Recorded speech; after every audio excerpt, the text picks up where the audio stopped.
Hi, it's Anthony from CarPlayLife.com, and today I'll be looking at how much faster this Carlinkit U2W Plus wireless dongle, or Carlinkit 3.0, is compared to the previous Carlinkit 2.0 dongle. So keep watching for my review.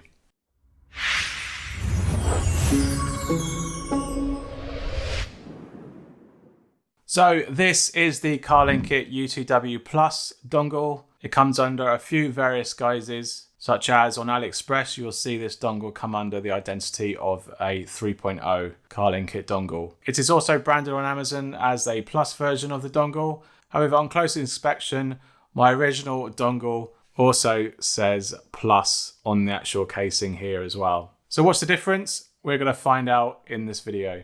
The main difference between these two dongles though is the firmware software that's being used by the chipset inside it.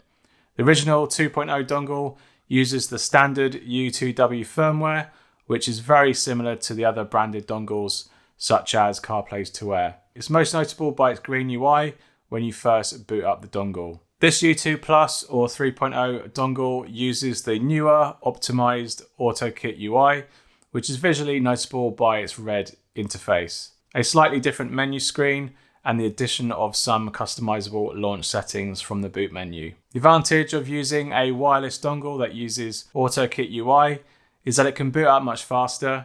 This is because the images on the boot up menu screen are pre-rendered and it does not need to be generated every time it boots up, which generally saves a bunch of time, and this optimization gets you into the dongle's boot menu a lot faster. If you've seen my previous video of the AUTOCAST U2 Now dongle, you would have seen how surprised I was at how much quicker it was to boot up. This AUTOCAST is basically a rebadged version of this U2 Plus or Carlinkit 3.0 dongle inside its slightly different casing. So having seen what the AUTOCAST can do, I thought it would be a good idea to see if this 3.0 Carlinkit dongle will be any different to the original one that I have. So let's take this dongle for a spin and see how much faster it is against the original Carlinkit 2.0. So in the car, first of all, I checked each dongle was running on the latest firmware available, and if it wasn't, I updated it so that it was. Unfortunately, I ran into an issue with the 2021-07-05 firmware on the 2.0 dongle where I couldn't boot into CarPlay. So I had to roll it back to the 2021-07-04 firmware. With both dongles running the latest stable firmwares, I first removed my CarPlay profile and did a cold boot into the dongle's main boot up menu. The time each dongle boots up should be consistent here and between other dongles that I have tested running the same firmware. You can see that AUTOKIT UI on the 3.0 or Plus dongle booted up well over 2 seconds faster in this test.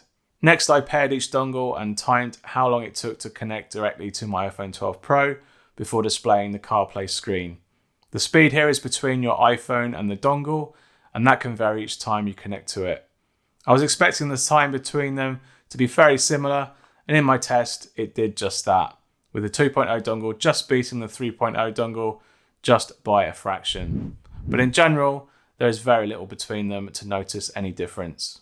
With CarPlay profiles added to both dongles, it was time for the real startup test. From the ignition of the car through to pairing with the iPhone and then onto the initial CarPlay screen. This will give you the general idea on how long each dongle will take to boot up into CarPlay once you first start the car. And in this test, the 3.0 dongle managed to beat the 2.0 dongle by over 4 seconds. The initial boot up saving of AUTOKIT that we saw earlier generally helps with the overall speed of boot up into CarPlay. Finally, I decided to remove the system startup delay, and whilst my system was already powered, I just removed and reinserted the dongle in the USB port to see how quickly it booted without the system initializing at the start. This would be kind of a test that if the dongle were to crash, how quickly it could get you back into CarPlay. In this test, the Carlinkit 3.0 dongle was just over 5 seconds faster than the 2.0 dongle.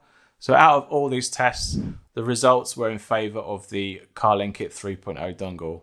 It is a much faster dongle overall, where boot up times were reduced around 5 seconds overall. Sometimes the 2.0 dongle can get close, so if you already have a 2.0 dongle, there may not be much of a significant reduction to warrant upgrading to the 3.0 or equivalent dongle. However, the AUTOKIT firmware does bring some advantages, such as the boot menu and the basic level of options it offers, without having to go through the dongle's own browser-based settings menu.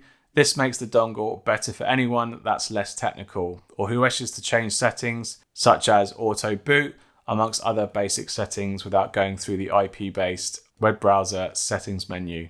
The time saved by the optimized boot up time should be universal in any CarPlay enabled vehicle. The only variable is your own system boot up time and the time it takes to connect to your iPhone's Bluetooth signal and displaying CarPlay over Wi-Fi.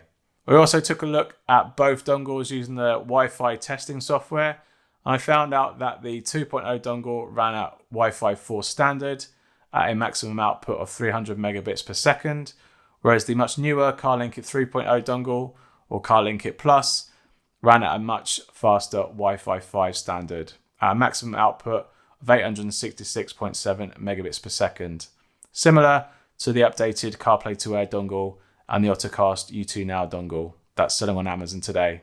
So in short, I would highly recommend these AUTOKIT based wireless dongles over the older firmware based dongles. The speed and faster Wi-Fi 5 should make for a faster and more reliable CarPlay connection with improved calling performance. But with that said, I still encountered irregular crashes after around 1 to 2 hours of use on all of these dongles. And I personally don't have much experience with calling with these dongles to really test out their audio lag and whether it's any better with Wi-Fi 5 or not. You can check out all my links below to the various dongles I have shown in this video, and you can let me know in the comments if you have any further questions about these wireless dongles. Hit that like button down below if you found some value in this video.